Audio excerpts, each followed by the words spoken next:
Anak-anak merdeka,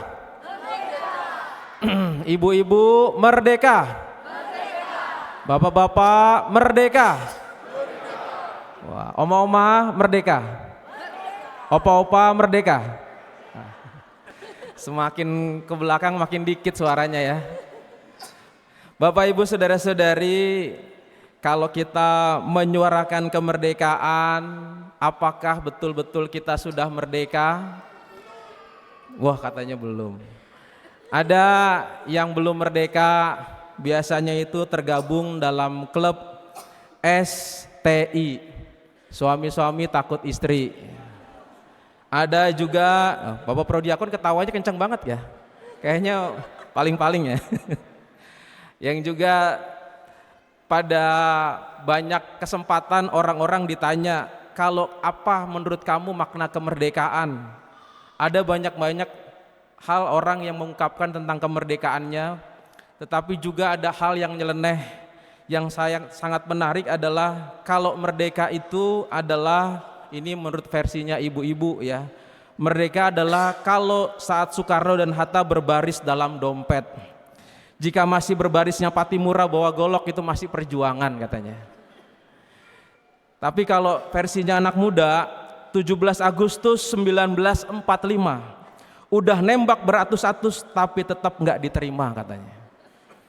Itu versinya. Kalau versinya anak-anak ya, merdeka itu kalau jam mata pelajaran semuanya adalah jam kosong katanya. Jadi ada macam-macam versi tentang kemerdekaan. Saya punya cerita begini Bapak Ibu, suatu ketika saya makan di sebuah warung dan kemudian lalu saya memesan yang namanya adalah es lemon ya, dan katanya manis gitu. Lalu kemudian ketika saya sudah makan dan kemudian minum, lalu kemudian saya minum dengan sangat hausnya begitu, lalu ketika sudah sampai di tenggorokan rasanya lain, tidak manis, asam sekali. Lalu kemudian tukang yang membuatkan sampai kaget, kenapa Pak? Waduh, ini kok asam sekali. Lalu kemudian, tidak, saya udah taruh gula, ada berapa batang, ada berapa kotak di situ katanya. Mana saya lihat begitu kan pakai cangkir, ternyata pas dilihat gulanya itu belum diaduk ya. Jadi masih bentuk gulanya itu di bawah gitu. Lalu kemudian dia minta maaf, lalu kemudian diaduk, lalu kemudian jadilah manis gitu. Kadang-kadang kita berteriak tentang merdeka, merdeka, merdeka ya, tapi hanya di sini atau hanya di sini. Merdeka, merdeka. Apakah kita sudah merdeka? Jangan-jangan merdekanya itu seperti gula yang belum teraduk dengan rapi. Ada gula yang kita sampaikan tapi belum teraduk dengan banyak atau teratur sehingga semuanya kita bisa merasakan kemerdekaan itu. Saudara-saudari yang dikasih Tuhan, makna kemerdekaan itu ada banyak. Kalau kita berbicara soal kemerdekaan, hari ini juga kitab suci juga berbicara tentang kemerdekaan. Rasul Petrus juga berbicara tentang kemerdekaan, dan Injil juga, Yesus juga membicarakan makna kemerdekaan itu sesungguhnya. Tetapi kalau kita mau coba korek dari telaah lebih lanjut apa itu merdeka, ya merdeka dalam bahasa kita sehari-hari sering dikatakan bebas. Bebas dari penjajahan, bebas dari belenggu, dan bebas macam-macam. Seperti tadi tuh yang bebas-bebas tadi, bebas dari jam pelajaran, ya, jam pelajaran kosong merdeka dan sebagainya. Itu adalah contoh sebagai merdeka yang dalam artian tertentu bebas. Tetapi kalau kita merujuk pada istilah yang lebih dalam lagi, kata merdeka itu dari bahasa Sangsekerta yang artinya adalah mahardika. Dan itu artinya adalah bukan sekedar bebas, tetapi itu adalah sejahtera. Orang yang menjadi bijaksana dan sejahtera itu adalah merdeka. Kalau kita merujuk juga kepada bahasa dalam kitab suci, dalam Ibrani dan juga dalam Yunani, kata merdeka eleutherios itu adalah juga bebas. Tetapi dalam bahasa Ibrani, dalam akar katanya etsem, itu artinya juga adalah diri. Nah, saya mau mengajak saudara-saudari bisa membedakan Mana merdeka yang hanya sekedar bebas dan merdeka yang mencapai pada sebuah tujuan. Kalau mahardika adalah bahasa Sanskerta, merdeka bukan sekedar bebas, tetapi mencapai tujuan, manusia yang bijak, manusia yang makmur, manusia yang sejahtera. Sedangkan kalau merdeka saja, dalam bahasa sehari-hari yang kita pakai, itu bebas dari apapun. Bahkan kalau kita mau main-main jamnya terserah bebas, ya itu merdeka. Bahkan juga kita melanggar sesuatu karena kita bebas, itu juga merdeka.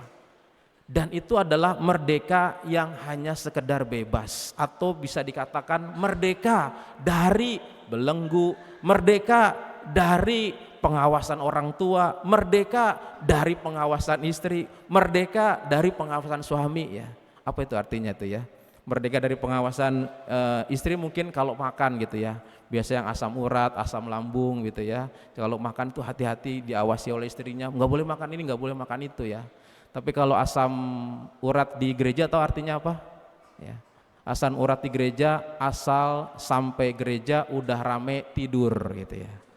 Itu asam urat di gereja. Kalau asam urat, asam lambung ya, asal sudah sampai gereja, asal sudah sampai rumah, lalu kemudian langsung bungkam begitu. Jadi sudah sampai di gereja tidur, di rumah tidak mewartakan. Tetapi pengawasan itu penting kalau yang itu. Kalau pengawasan yang lain tentu orang dikatakan merdeka kalau tidak ada pengawasan. Kata merdeka dari sesuatu itu terkesan sangat pasif. Merdeka dari segala sesuatu terkesan sangat pasif. Seorang anak belajar dari kelas STK sampai dengan SMA dan kuliah, dia terus berjuang dalam mendapatkan nilai, berjuang. Gak pernah merdeka dari kelas 1, kelas 6, merdeka dari SMP, merdeka dari SMA, merdeka dari kuliah. Gak merdeka juga dari kerja nanti, karena hanya berpatokan pada merdekanya dari sesuatu. Tetapi merdeka yang menjadi tujuan, itulah yang menjadi pemahaman kita pada hari ini yang kita renungkan. Mahardika itu merdeka dalam arti sejahtera.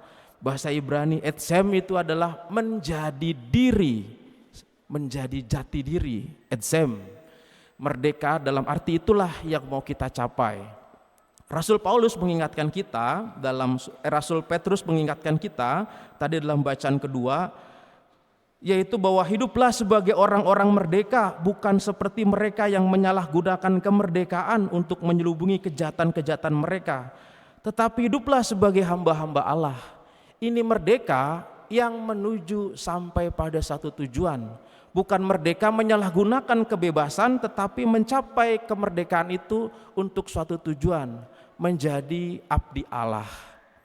Kalau saudara-saudari perhatikan lagi dalam kisah Injil ini, yang mau diterangkan seolah-olah adalah pajak yang tentu menjadi persoalan pertama, yaitu orang-orang Farisi mau menjerat Yesus dengan orang-orang Herodian, yaitu pengikut Herodes, yang dua-duanya seharusnya itu musuh bebuyutan, tapi karena ingin menjerat Yesus, yuk kita berteman untuk menjerat.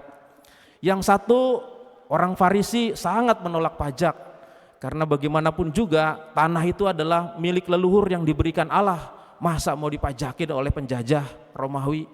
Yang Herodian karena ini adalah yang ditunjuk sebagai raja oleh orang Romawi untuk mendukung kerajaannya, perlu yang namanya pajak, mereka mendukung pajak. Dibawalah dua-duanya kepada Yesus, boleh bayar pajak atau tidak? Jawab ya kena, jawab tidak juga kena, pasti akan disalahkan Yesus itu, ditangkap. Tetapi Yesus mengajak yang disebut dengan membayar pajak itu bukan artinya hanya membayar pajak, dan ini menuju pada sebuah kemerdekaan yang kita tadi renungkan. Kemerdekaan bukan kemerdekaan dari membayar pajak atau tidak membayar pajak, tetapi sampai pada tujuannya. Maka Yesus menyampaikan uang apa itu? Itu adalah uang yang dibuat oleh Romawi. Gambar dan tulisan siapa? Gambarnya Kaisar. Berikanlah kepada Kaisar apa yang menjadi milik Kaisar, dan berikanlah kepada Allah apa yang menjadi milik Allah. Sampai pada tujuannya, bukan sekedar bebas dari, tetapi sampai tujuannya. Yang punya kaisar berikanlah kepada kaisar. Karena itu tujuannya ke sana. Yang punya Allah berikanlah kepada Allah. Nah, itu adalah sampai pada tujuannya. Saudara-saudari, kalau kita renungkan, kalau bebas menuju pada tujuannya atau merdeka sampai pada tujuannya, maka orang-orang Katolik di Indonesia yang 100% Katolik, 100% juga Indonesia, yang pertama 100% Katolik pasti orang-orang yang sudah dibebaskan dari yang namanya belenggu dosa. 100% Indonesia dibebaskan dari belenggu penjajahan. Kita sudah bebas dari. Tetapi untuk apa kemerdekaan nanti? Tentu dalam hal ini, dalam sosial kemasyarakatan, kemerdekaan harus mencapai tujuannya. Supaya tadi, kembalikanlah apa yang menjadi kaisar milik kaisar. Dan kembalikanlah apa yang menjadi milik Allah. Kalau apa yang menjadi milik kaisar dan milik negara kita sudah jelas. Yang kita renungkan sekarang juga adalah apa yang menjadi milik Allah. Jawaban Yesus, kembalikanlah kepada Allah apa yang menjadi milik Allah. Apa yang menjadi kemerdekaan kita, kita kembalikan kepada Allah. Apa itu? Kata yang perlu kita lihat adalah kata gambar. Kata gambar itu kita ingat dalam Kejadian bab 26. Manusia diciptakan menurut gambar dan rupa Allah. Dan itulah etsem, menjadi diri, menjadi gambar dan rupa Allah. Merdeka etsem, menjadi gambar dan rupa Allah. Jadi kalau Yesus tadi mengatakan, berikanlah kepada Allah yang menjadi milik Allah. Siapa itu milik Allah? Gambar dan rupanya. Siapa itu? Kita, manusia. Hidup kita kembali kepada Allah. Dan disitulah kita diajak menjadi 100% Katolik, 100% Indonesia. Berarti kita harus tahu tujuannya. Mana kemerdekaan secara sosial kemasyarakatan yang perlu mencapai tujuannya. Dan mana secara rohani kemerdekaan untuk mencapai pada satu tujuannya. Maka kemerdekaan bukan sekedar orang bebas dari, tetapi sudah mencapai tujuankah? Maka Santo Petrus mengatakan, apakah kita sudah betul-betul merdeka secara rohani, menjadi hamba-hamba Allah yang juga menghormati orang, mengasihi saudara-saudara, takut akan Allah, dan hormat kepada raja, atau artinya adalah kepada pimpinan, atau juga menyalahgunakan kemerdekaan itu. Nah, saudara-saudari yang dikasih Tuhan, maka ada permenungan yang kita coba bayangkan hari ini. Kemerdekaan bukan saja kemerdekaan secara bebas dari penjajahan, tetapi apakah saya sudah mengaduk kata merdeka itu sehingga orang lain bisa merasakan kemerdekaan kita. Apakah kita sudah menjadi orang-orang yang merdeka untuk mencapai kesejahteraan secara sosial masyarakat dan bahkan juga secara rohani? Apakah kita sudah mencapai kemerdekaan menuju kepada Allah? Suatu ketika ya ada seorang anak-anak Karang Taruna yang sedang berpesta, ya ini di Papua. Ya. Ketika itu mereka selalu yang namanya pesta tidak lepas dari yang namanya ekina. Ekina itu adalah babi. Ya. Babi ini kemudian pada satu pesta puncak mau akan dijadikan barapen. Barapen itu adalah bakar batu. Nah, ketika mau dijadikan barapen, dia harus mengambil babi ini dari suatu tempat di bawah ke atas ke gunung ya dengan mobil bak. Berkali-kali dia tarik babi itu seolah-olah babi itu sudah tahu, aduh saya mau dibantai, nggak mau ya. Aduh saya mau dimakan, nggak mau. Ditarik berkali-kali ditarik, didorong-dorong sampai akhirnya frustasi anak-anak Karang Taruna untuk bawa babi itu, sampai akhirnya dia bertanya dalam hatinya dan dia katakan, babi sebenarnya engkau mau apa sih? Ah kakak, saya mau duduk di depan mobil katanya. Bapak Ibu tahu artinya itu? Ya, ini cerita mau Papua yang artinya bahwa kemerdekaan tentu mengajak kita untuk merenungkan apakah dengan kemerdekaan itu tadi kita sudah merasa kita mencapai pada satu tujuan atau bebas dari. Memaksakan sesuatu kepada orang lain, memaksakan sesuatu kepada segala sesuatunya tentu saja tidak mencerminkan dari kebebasan untuk mencapai sebuah tujuan.